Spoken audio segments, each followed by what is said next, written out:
the necessity right now for us to be more aware of having conversations from the heart. I think most of you know my father had a big surgery about 2.5 weeks ago. He's doing super well. So that has brought about lots of conversations of the heart, just because it does, something about surgery and hospitals and the such. But what I've also watched is some clients of mine. Oh, excuse me, I have to interrupt. My little Lila, my daughter just jumped on. Everyone welcome Lila. She's here today. She found her way to Facebook. Hi, honey. Um, Thank you for taking care of Grandma and Papa today, Lila. So, heart conversations, not hard, heart conversations, are kind of scary. And I want us to look at what's possible when we take the scare, the fear out of heart to heart conversations and start to really communicate from that level that drops down 18 inches from our head. Because when we don't, lots of times we stay in protection mode. We stay in mode that we don't want anyone to see what we're really thinking or feeling, or we stay in reaction mode because if we're reacting, we're not really talking from our heart, we're defending ourselves. So a couple of things occurred in the last week with individuals in my life that I've noticed that was just an opportunity to see more clearly and to celebrate pathways of what's possible when we're communicating from our heart. One of my clients, someone dear, went through a major surgery recently. Lots of surgeries, dad surgeries. I've got a lot of people been going through some physical things, as we know.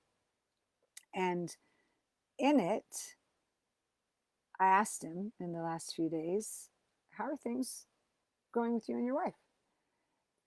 There was some challenges they had before. And this beautiful thing occurred that he said, you know what? We've never been better. Like this change, this place called surgery, this place called the fear of the body temple, having its ups and downs through a thing called surgery, brought an opening within them that just expanded where they were conversing with before were things that weren't being done, things where they were miscalculating each other, where they weren't communicating in ways that were love filled, suddenly dissipated because the priority came forward to, wait a second, there's like the fragility of life before us, and I want to make sure I tell you this. Well, what if we lived like that all the time? Instead of waiting for moments in our life that seems like we could be at loss of something before we speak up and really express what my heart is trying to say. And if we look at that from a human perspective, we can understand that very often we hide behind the place of, oh, I don't want to say that because somebody could think something else, or I could be way too vulnerable, or it's just way too scary. And when we start to release the fear, any expectation of I should be a certain way or say it a certain way, or they should say it a certain way and they haven't, so I'm going to hold that back and defend myself and not speak from my heart. Did you catch all that? That was kind of fast. Is that then we've just missed opportunities that are tender and dear. Right now in life, the world needs us to be tender and dear. There's places in the world that things are falling apart, and we must be aware of where we can be tender to each other in them. Whether it's a loved one going through a challenge, whether it's someone across the world that just was in the midst of an explosion, whether it's someone across the city that's in the midst of a physical ailment, where can we bring our heart's work to another and speak from the tenderness of the chambers of our hearts that are willing to be vulnerable, open, and receptive? It's imperative. So, oh, look at all these people that are jumping on here. I love this. Hi, you guys. Then another situation rose up that I think is very interesting and about this subject matter is that I had a couple before me. Thank goodness I have couples before me. And I was able to assist them and witness where conversations came in. And if any of you know me in session, what is the first thing I say is, what is your intention today? Thank goodness they had their intentions, and it was about listening and expanding. Because when defenses came up to defend themselves and their position, all of a sudden their hearts started to get tight. Defense closes down the heart because we're not speaking from our heart. We're speaking from our head and who has to be right and who has to be wrong. And the second we do that, we shut the door for our heart to be open and willing to have a bigger conversation. We can't hear one another if our hearts shut down, fearing the bigger conversation. So these two beautiful souls that I care about so much that are sitting in, well, they're sitting in front of me in Zoom land, not person to person.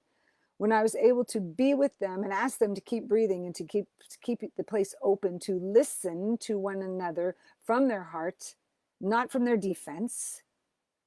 And there was still an edge for a moment. And then I said, hold on. I want you to go underneath what you think you heard someone say and ask a question.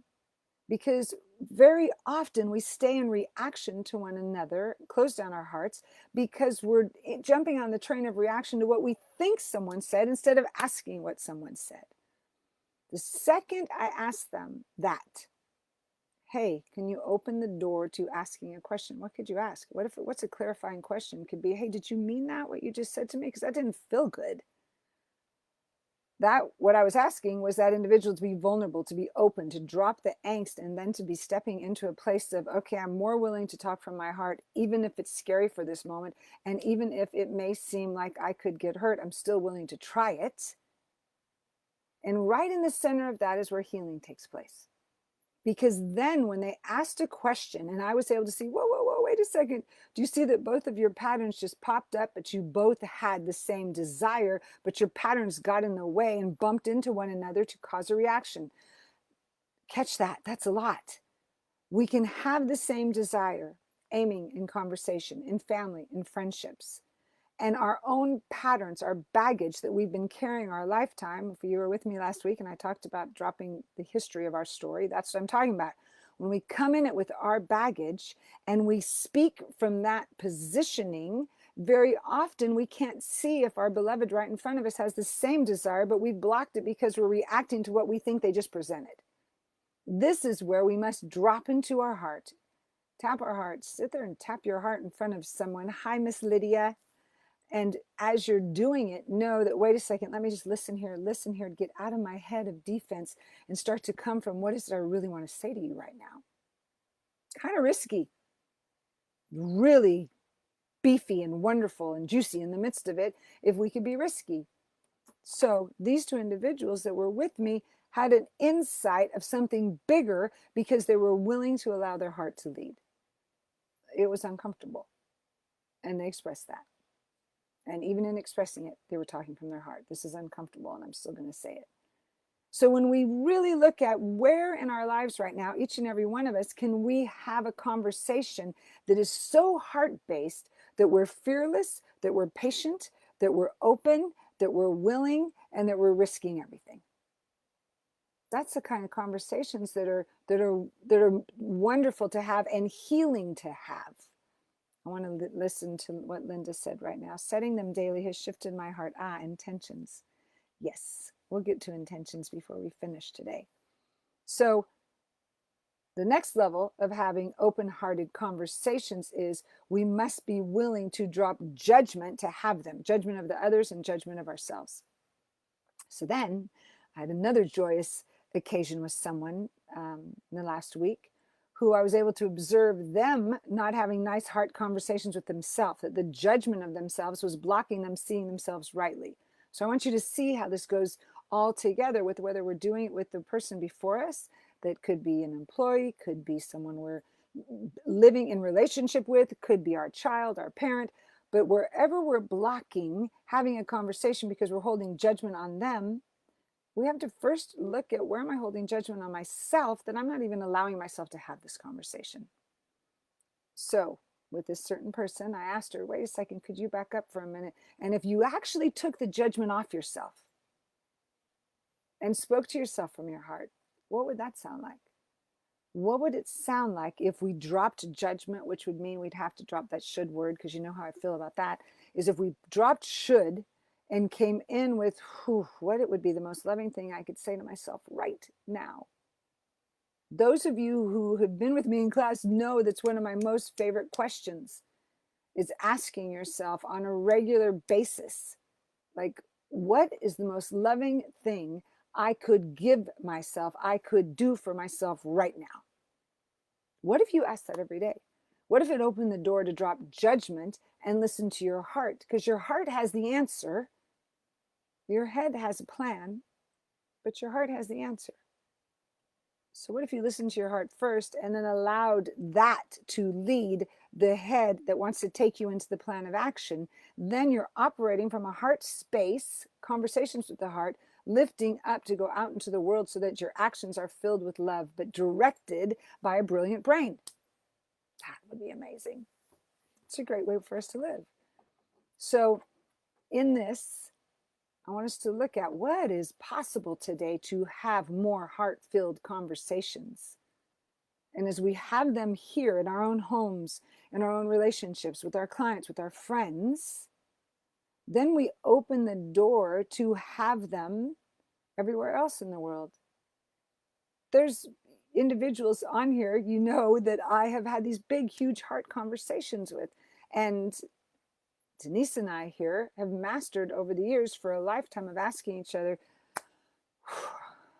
do you want input on this? Can I have a conversation with you on this? Because if we don't ask the question, that's the pathway to open our heart. Can I ask you a question that's so big that you can answer it from your heart, and we can meet right in the middle of this space and absolutely drop whatever our head of judgment or opinions or anything else was holding.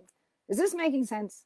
You guys have to give me input here. Patricia, what is the most loving thing I can do for myself? Yes, daily. Patricia, that's your homework assignment, daily. What is the most loving thing I can do for myself in this moment? When we ask that question or any other question, right in that moment, judgment has left. The shoulds have left. I should have done this. I didn't do that. I did it wrong. All of that moves when we say, what is the most loving thing I could do for myself?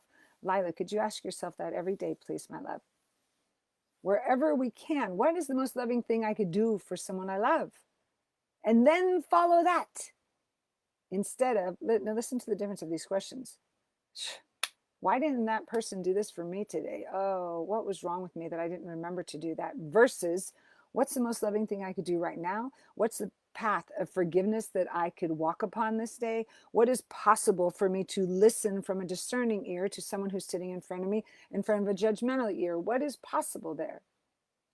All these wonderful individuals that are nameless that I'm telling you about today have had breakthroughs because they practiced what would it be like to have a conversation of the heart instead of holding an opinion of the head. Both are good. They honor one another.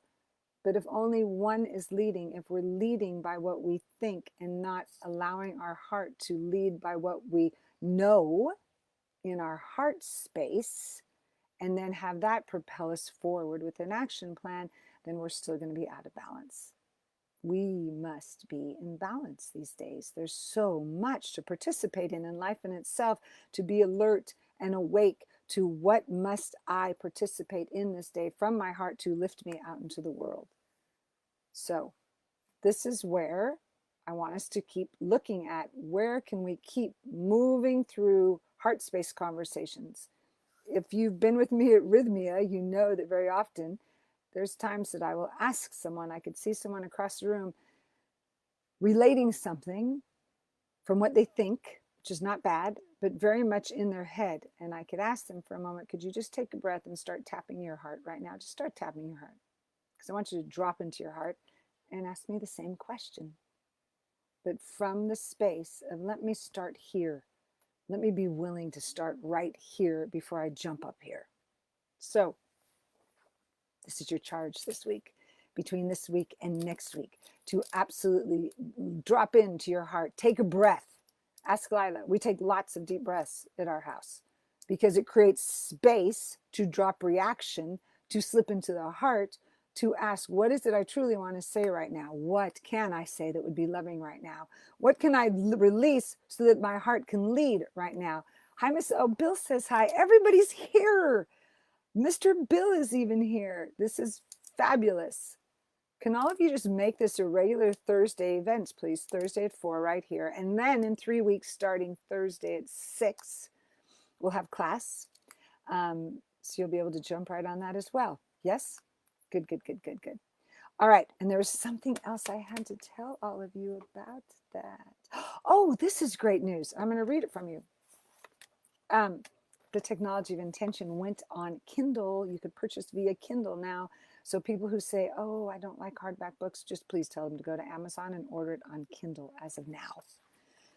I want to read to you page 35 of the Technology of Intention because it's about this judgment of self. It says, it's no mystery that the best friend of expectation is should, one of my least favorite words. And you know, I don't have too many that are not favorite words. Let me be more specific. I love words and I love and appreciate language.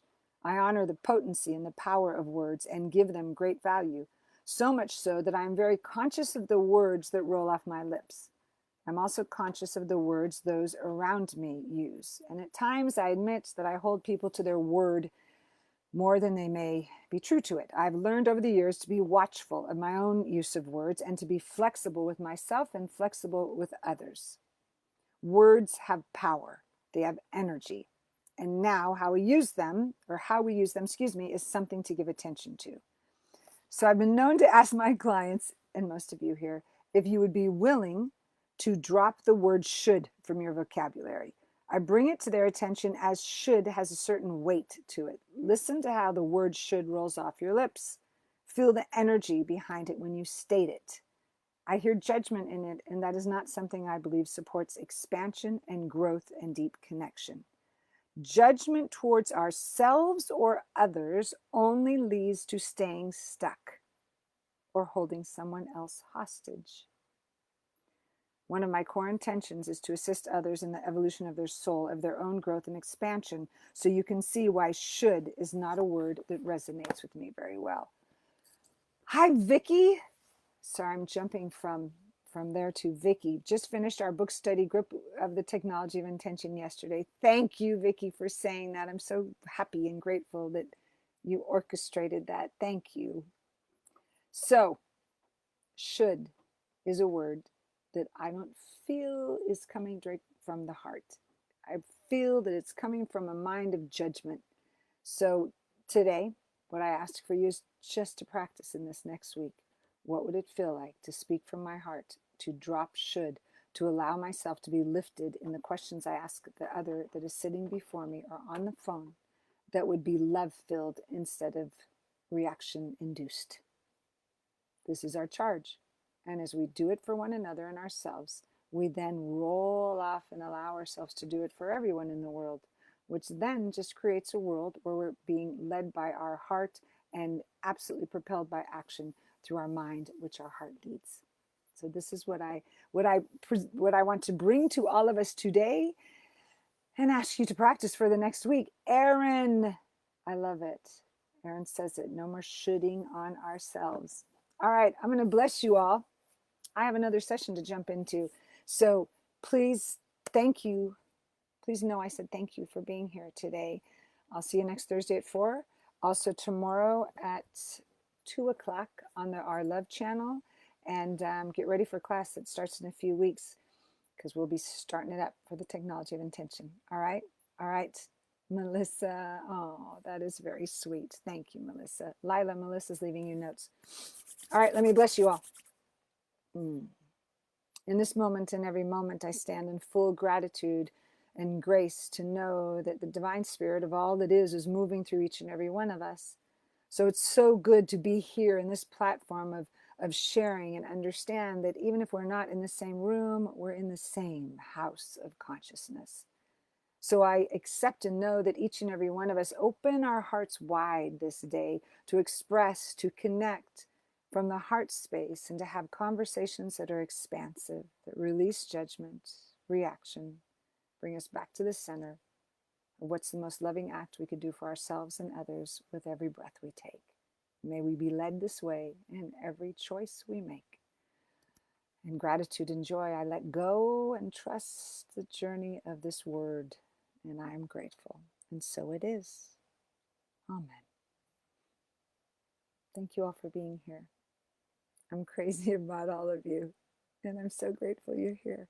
Have a beautiful day. I'll see you next week.